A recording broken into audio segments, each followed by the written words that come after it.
Valentine's Day. You know, the one day of the year where everything is supposed to feel romantic, where love fills the air, and couples are out celebrating. But sometimes, things don't go as planned. Sometimes, love turns into a nightmare. Let me tell you about something that happened on Valentine's Day. But it wasn't a story about romance. It's a story about terror. This is not my story. It's the story of my friend's sister, Jenna. She lives in a small, quiet town on the outskirts of nowhere. It's the kind of place where everyone knows everyone. Nothing ever really happens there, you know. But on that fateful Valentine's night, something horrible happened. Jenna had been seeing this guy for a few months. His name was Luke. They'd met through mutual friends and hit it off right away. Luke seemed like the perfect guy. Charming, sweet, and well, for a small town like theirs, that was more than enough.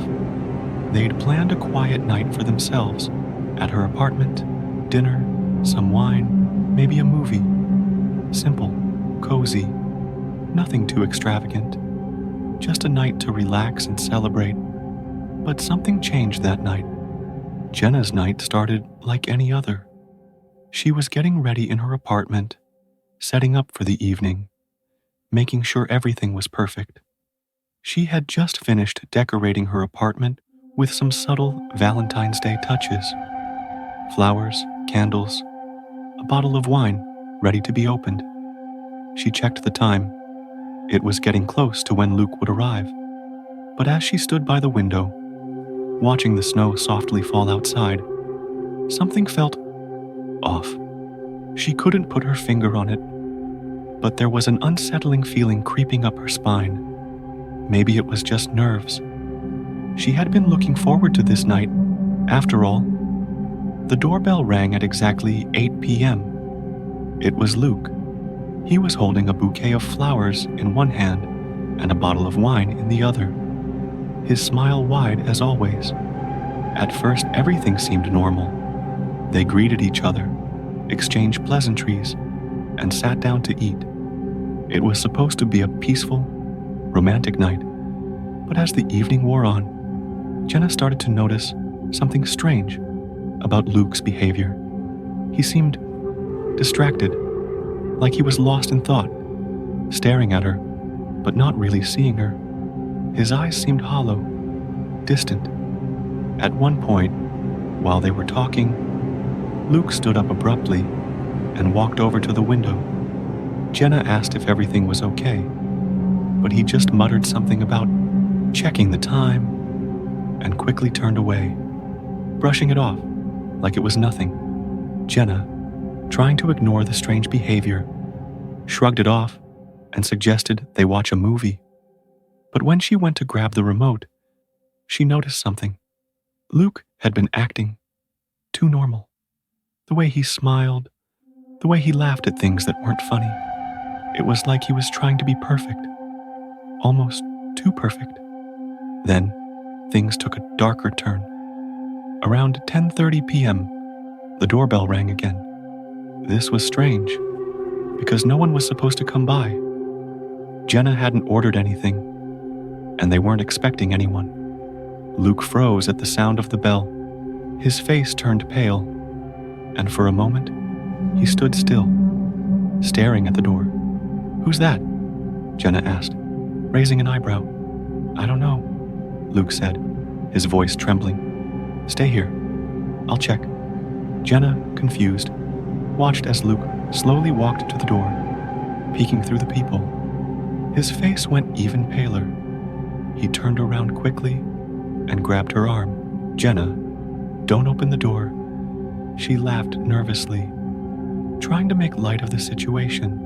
"It's probably just a neighbor. Maybe someone got the wrong apartment." But Luke was insistent, his grip tightening on her arm. "Whatever you do," he said, his voice barely a whisper, "don't open that door." Panic started to rise in Jenna's chest. "Luke, what's going on? Who's out there?" I don't know," he stammered. But it's not a person. It's someone who shouldn't be here. Jenna, still confused and now frightened, moved to the door cautiously. Luke tried to stop her, but she shrugged him off. She wasn't going to let some stupid prank ruin the night. But when she peered through the peephole, what she saw made her blood run cold. There, standing on the other side of the door, was a woman. But not just any woman. This woman had pale skin, almost white, and long dark hair that hung loosely.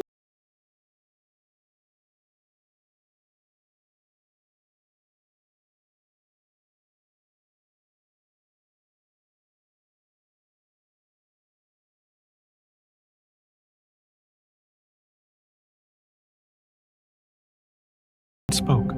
"Let me in." Jenna backed away from the door, heart pounding in her chest.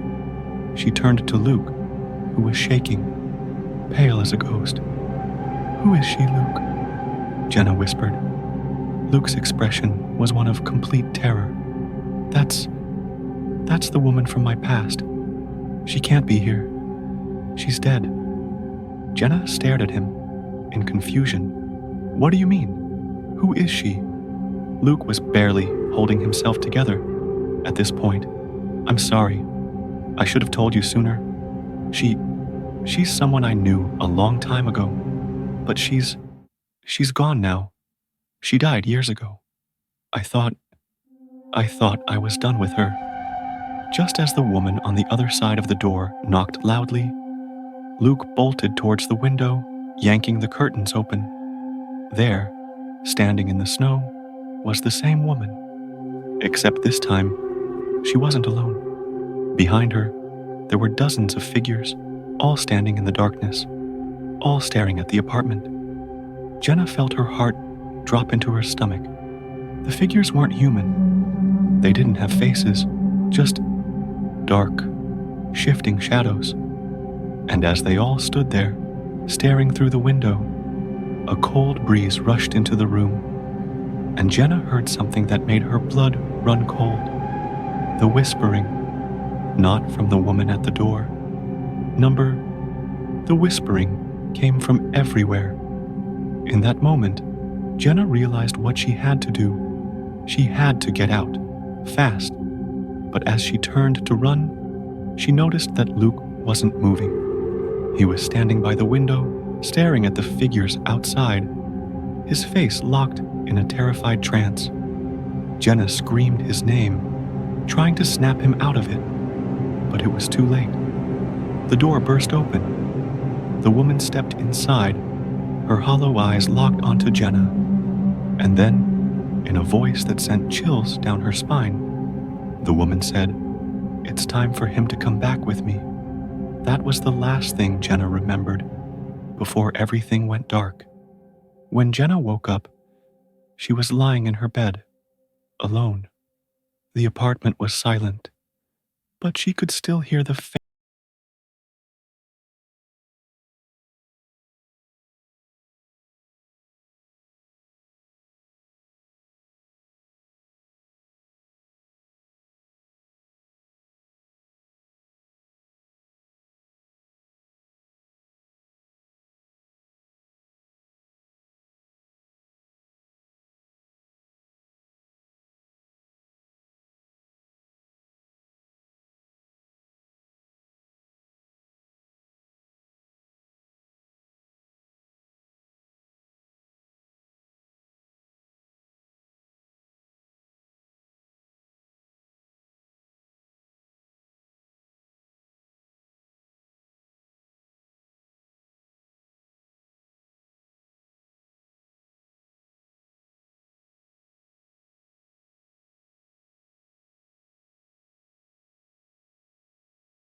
details around Valentine's Day.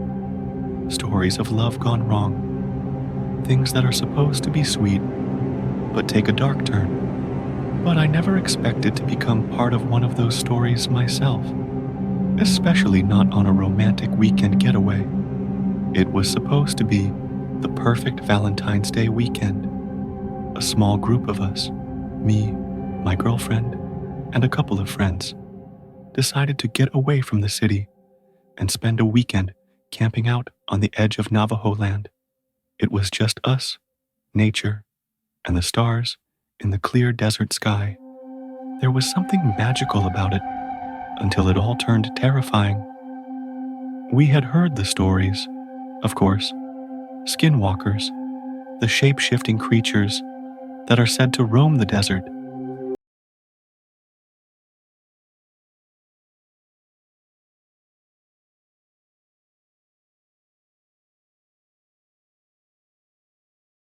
Thing to actually worry about. But that night, everything changed. The air became still, unnaturally so, and the usual sounds of the desert faded into an unsettling silence. The crickets stopped, the wind disappeared, and the only sound was the crackling of our campfire. That's when I felt it. Something was watching us. Something wrong. We tried to ignore the uneasy feeling, but then we heard it. A growl, low and distant. At first, I thought it was a coyote, maybe a mountain lion, but there was something off about it. It sounded wrong. It was deeper, distorted, like it was trying to mimic a human voice, but wasn't quite pulling it off. Jake, the brave one, decided he'd go check it out. I begged him not to, but he shrugged it off, saying he'd be back in a few minutes. He grabbed his flashlight and disappeared into the darkness, leaving the rest of us by the fire, pretending everything was fine. Then we heard Jake's voice, sharp, panicked, filled with terror. "James, you need to come now." His voice cracked, and there was no mistaking the urgency. My heart pounded in my chest as we grabbed our flashlights and ran toward him. We found him standing frozen in the middle of the desert, pale as a ghost. His eyes were wide with fear, and he didn't speak at first. He just pointed toward the dark with a trembling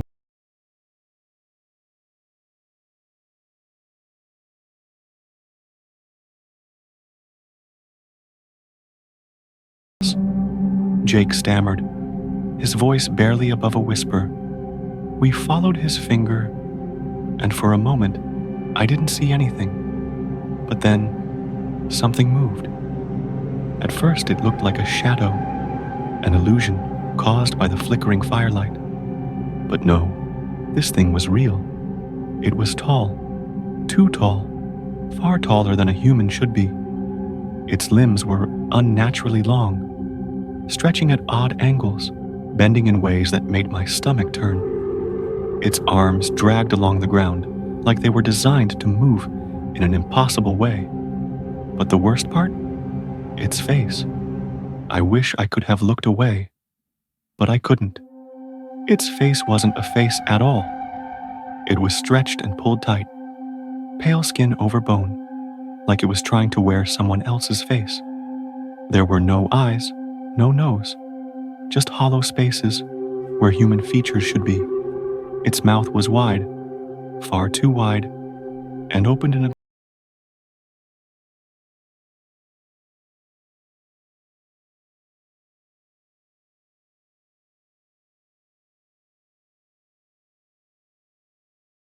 way.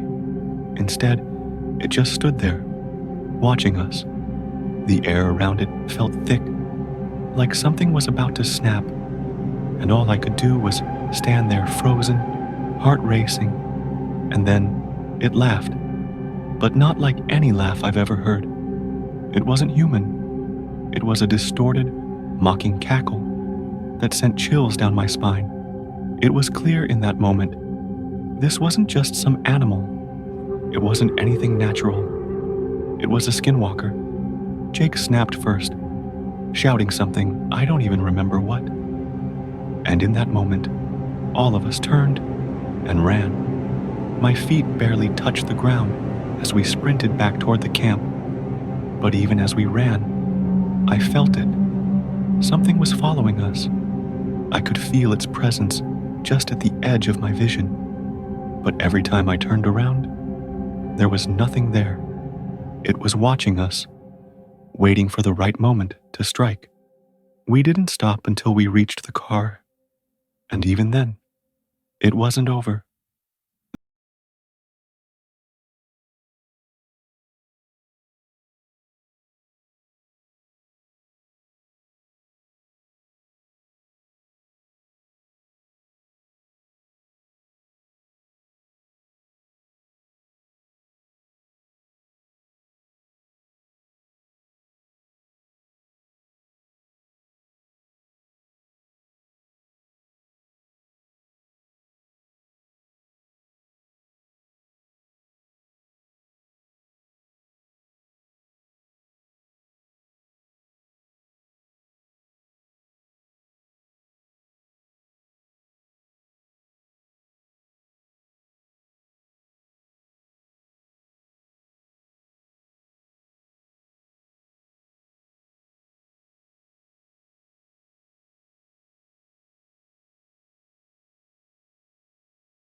Had passed away in a freak accident, just hours after my eerie feeling had consumed me.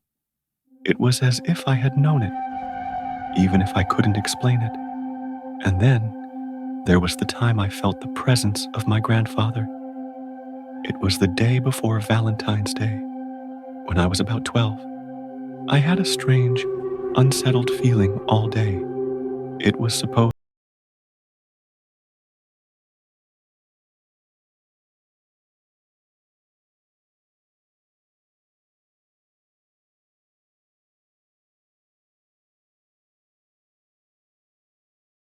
our grandmother's house, a place we only visited on weekends.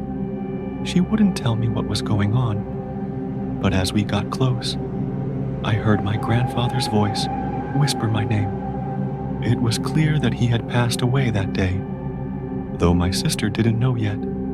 It was only later, when we arrived at Grandma's, and Dad broke the news, that I knew I had felt it. This was why I was so determined to speak to a medium on Valentine's Day, to get closure, to understand these strange sensations and connections I had with the other side. But my mom refused. She said it wasn't safe for me and my siblings, and at the time, I didn't understand why. But eventually, I realized how right she was. 2 weeks after the medium's visit, something strange happened. A fly infestation appeared in the kitchen of the second floor. It wasn't just any infestation. There were hundreds of flies, almost as large as horseflies, and they huddled around the window. The sound they made was like cicadas buzzing, and it didn't make sense. The next day, most of the flies had died, and the rest vanished without a trace. It felt like something had been opened, a portal, and it wasn't just the flies that were strange. What came next was far worse. I started seeing things. It began with the shadow man, tall, towering, standing in the corner of my room. He was so tall, his head brushing against the top of the doorframe. I could feel his eyes on me, even though I couldn't see his face. It was like he was angry that I could see him. But more than that, he seemed to want me gone. I would wake up in the middle of the night, paralyzed with fear, The dreams would come after that. Nightmares filled with screams of, "Get out! Get out!" I thought maybe a cross under my bed would help. Something to ward off whatever was in my room. But after a few days, it disappeared, vanished without a trace. My grandfather had given me that cross. I searched the room, but it was gone, and with it, the Shadow Man's presence grew. He would follow me everywhere. No matter where I went in the house, I would always catch glimpses of him, in the corner of my eye, lurking in mirrors, or reflected in the TV screen. It was as though he was always there, watching. The nights became unbearable.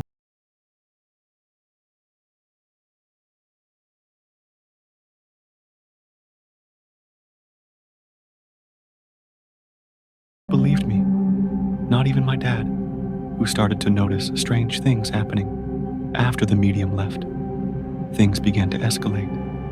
One evening, I was home alone with my dogs, and I heard footsteps upstairs, heavy ones, slow and deliberate. I grabbed a wooden bat and cautiously went upstairs with one of the dogs. The house was empty, but I didn't feel alone. Then, I heard a loud crash from downstairs. My dogs started barking in a circle, staring at something on the floor. There, in the middle of the living room, was a coffee cup, swirling with coffee, untouched by anyone. My heart raced as I realized the door to the stairs slammed shut behind me, as if something or someone was trying to trap me in. I ran outside with the dogs, terrified. My heart pounded as I stood on the deck, too scared to go back inside. I couldn't shake the feeling that something malevolent was lurking, waiting for the right moment to strike. The worst part of it all? After moving out, the house continued to terrorize